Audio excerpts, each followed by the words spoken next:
Seguimos nosotros ahora adelante desde este Foro Pacientes y vamos a hablar a continuación con Rosa Pérez. La hemos oído todos antes. A mí personalmente me ha gustado mucho esta charla que nos ha dado, pero vamos a conocer algunos detalles más. Rosa, muy buenas tardes, ¿cómo estamos? Muy bien, gracias, buenas tardes. La pregunta desde el principio es clara, ¿Internet sí o sí?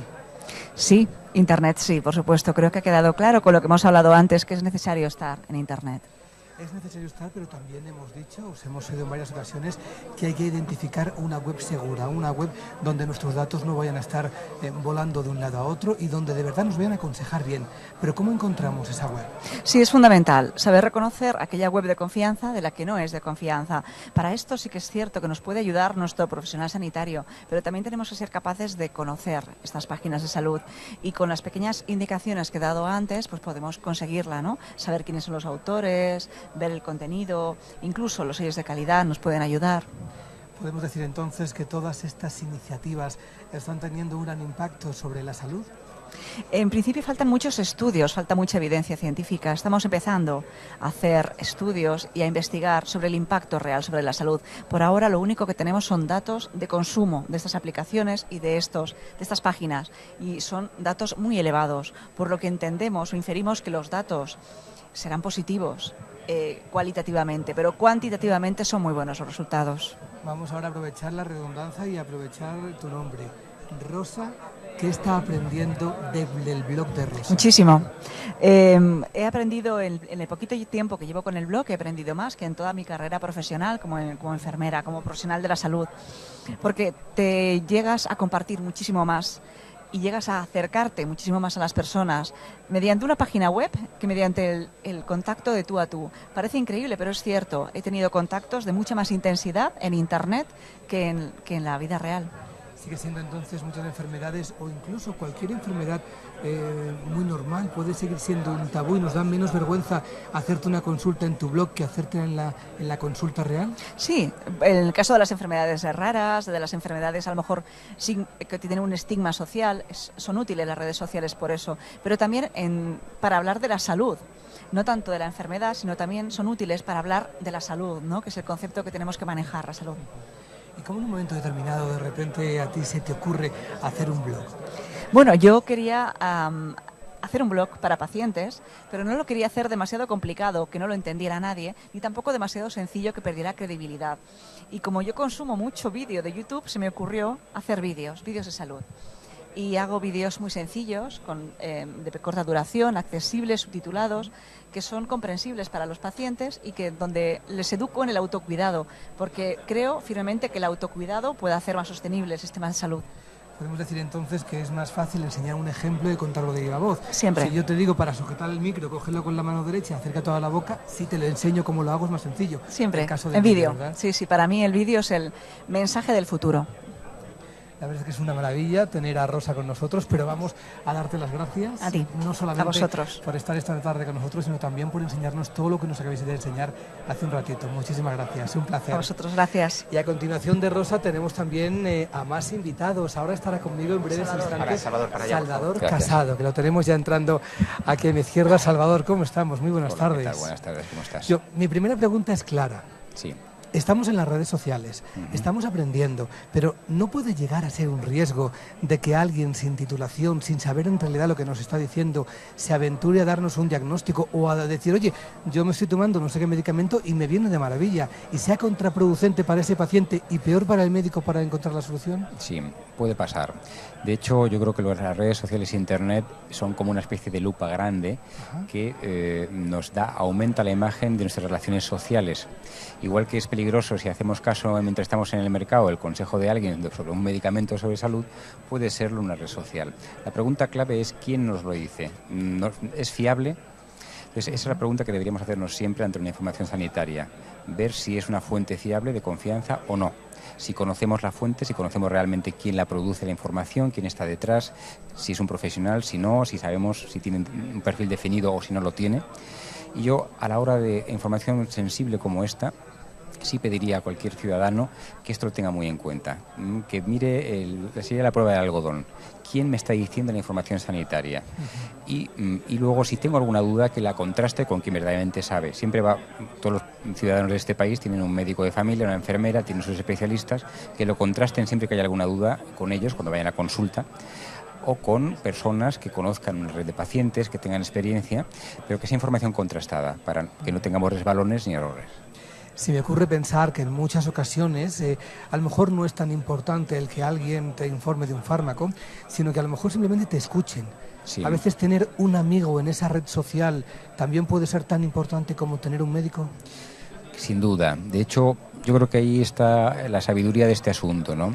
Es decir, es más prudente que la información del fármaco, de la información del tratamiento, me la dé quien sabe, el especialista o el profesional de medicina de primaria que me lleva, y los demás pacientes, los pares, podrán hacer otra labor distinta, como es esta, como es el acompañamiento, el soporte emocional, el aportar datos fuera del tratamiento estricto, ¿no? Y esa información, además, ese tipo de cuidado es más fácil y está más afinado si lo da un paciente que si lo da un profesional. Con lo cual, son ámbitos distintos que juntos como sinergia son más potentes, pero hay que saber cuál está en qué sitio. Te pongo un ejemplo. Yo en mi caso, con mi médico de familia, tiene tantos pacientes al día en la consulta que si la consulta debe durar 2 horas, por ejemplo, él está siempre 4 o 5 para poderle tratar más tiempo, regalar más tiempo a cada paciente. En un futuro, por ejemplo, con pequeñas afecciones como puede ser un catarro o una gripe, ¿podría ser una consulta online el futuro? No sé si es aventurarnos mucho, pero ¿podría ser el futuro para descongestionar un poquito las consultas? Bien, eso es muy interesante lo que planteas, porque efectivamente cada vez el sistema sanitario está más saturado y hay que buscar soluciones. Yo te hablo de presente, lo que hago yo. Yo cuando tengo que dar un consejo a un paciente, habitualmente lo hago verbalmente, en algunas ocasiones tiro de una hoja, por ejemplo una dieta, doy la hoja escrita, pero a veces doy un link. Y le digo al paciente, mírese esa patología en este link de internet o en este vídeo. A veces son producidos por mí, les derivo a mi blog Doctor Casado para que lo miren y el paciente sabe que es de calidad, de seguridad, porque se fían de mí. Otras veces doy información de otros profesionales que yo sé que es de calidad. Entonces, eso creo que cada vez hay que hacerlo más, ampliar la consulta a internet. Lo que no dé tiempo a hablar en consulta, pero el paciente se lo lleva para casa para seguir viendo vídeos o seguir viendo información de calidad que su médico o su enfermera le ha prescrito. Entonces, esto ahorra dinero porque ahorra tiempo al profesional y mejora la calidad porque da más información de calidad al paciente. ¿Qué ha aprendido entonces el doctor Casado de la consulta del doctor Casado? Porque si los usuarios aprendemos al entrar en su blog, ¿qué has aprendido tú? Pues muchas cosas, sobre todo humildad, ¿no? Humildad de todo lo que uno desconoce y la cantidad de capacidades de comunicación que no usamos bien, ¿no? He aprendido también el reto de tratar de ser excelente, de tratar de hacer pequeñas cosas mejor, de tratar de salir de mi rol, salir de mi consulta para tratar de favorecer a los pacientes como mejor pueda, produciendo contenidos para ellos, ¿no? Y eso me anima porque de alguna manera, si no, yo tengo 2.200 pacientes y no todos me leen, pero alguna vez sí me da alguno las gracias o me dicen, mire, me vino a ver esa información o leí en Twitter. Y eso es una respuesta para mí muy importante. Yo con esto no gano dinero, no está comercializado, es un servicio más que doy como rol de un médico público. Y ahora la pregunta del millón, la consulta, su vida personal, ¿de dónde saca el tiempo para el blog? Bien, sí, efectivamente todo ese tipo de cosas hace falta tiempo. Pero bueno, yo siempre he dedicado una media de 10 horas de estudio a la semana, siempre.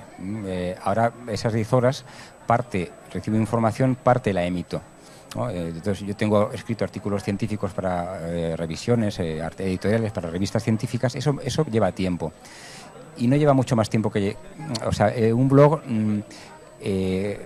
para pacientes o un blog general puede consumir tiempo, pero escribir un libro o escribir un artículo científico también. Entonces el tema es cambiar, ¿no? Yo creo que para mí ahora mismo es más importante escribir para pacientes o escribir para público en general que hacer investigación.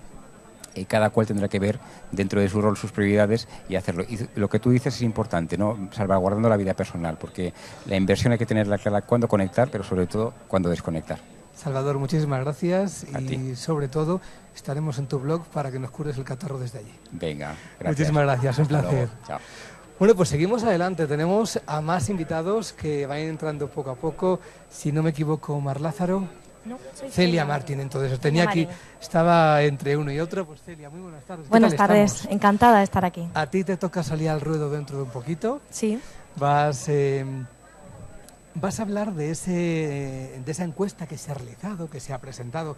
Adelántanos un poquito sin desmigajarla demasiado para que luego tenga también su enclave. De acuerdo. Pues es una iniciativa que se desarrolló este verano en las redes sociales, en Facebook concretamente, y que surgió una idea muy espontánea, no sabíamos muy bien, para animar un poco Facebook, para llegar un poco a la gente, y al final pues tuvo una participación de cientos de personas, llegamos a miles de personas, y nos sorprendió a todos cómo la gente se implicó en ella.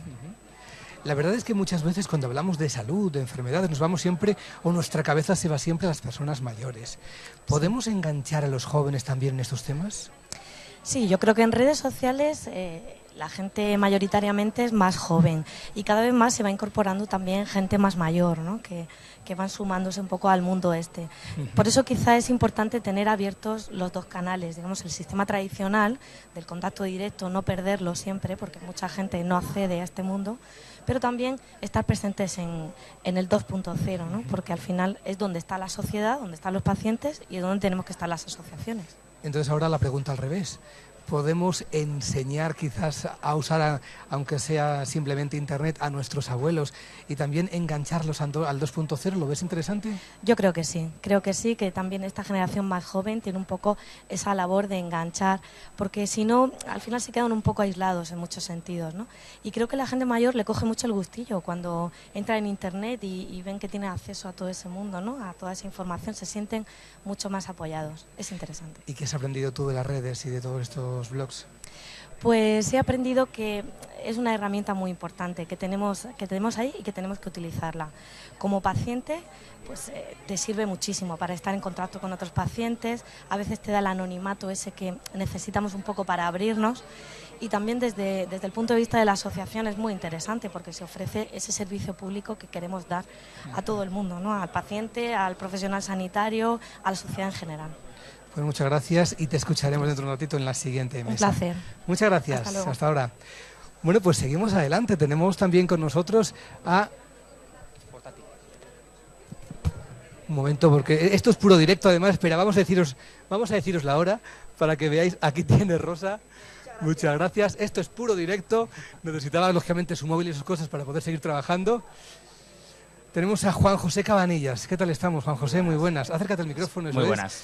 Yo quiero en principio conocer qué has aprendido dentro de la asociación de las redes sociales. Bueno, pues la verdad es que he aprendido muchísimo. Muchísimo porque tenemos unas redes sociales bastante... que se han creado recientemente, llevamos cerca de 2 años y la verdad es que hemos aprendido desde el principio. Hemos aprendido que a los pacientes les interesan muchísimo las cosas dependiendo de su edad. Por ejemplo, y es una de las cosas que vamos a ver ahora. No es lo mismo una persona con 15 años que tiene unas motivaciones distintas a su patología que una persona pues ya en una edad avanzada de 40 o 50 años, por ejemplo.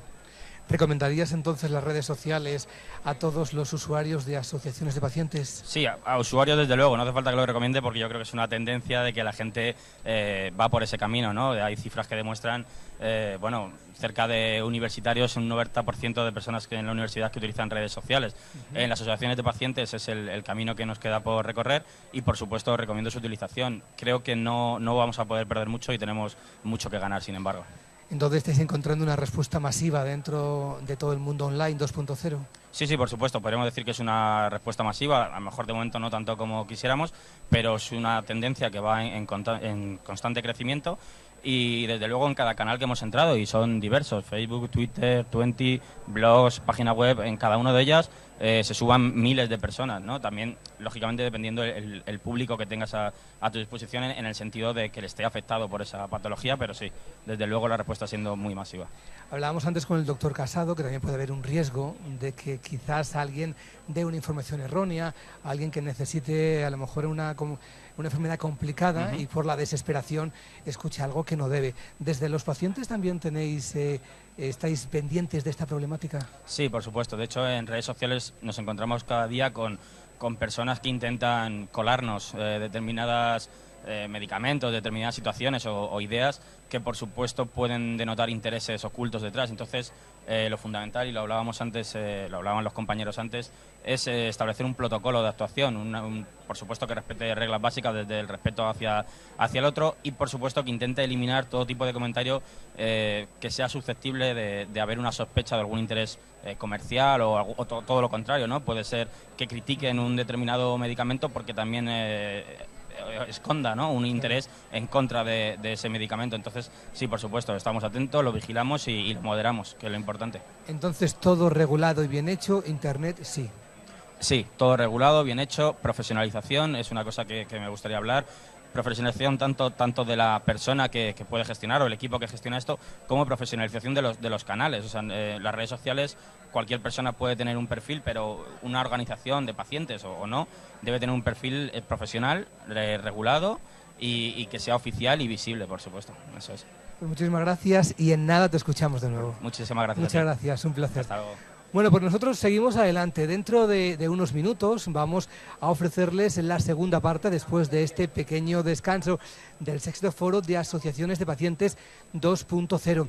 A continuación tendremos a otros invitados que junto al resto de amigos van a seguir contándonos cosas muy interesantes, porque seguramente muchos de los que nos estáis escuchando estáis aprendiendo mucho, y sobre todo lo importante es que a partir de hoy vayáis comentando a todos vuestros amigos, conocidos, que dentro de las asociaciones de pacientes pueden entrar en todas las redes de Internet para aprender mucho más y disfrutar de las mismas. Nosotros os dejamos y en algo menos de un minuto regresamos de nuevo con vosotros en este sexto foro de pacientes. Hasta ahora.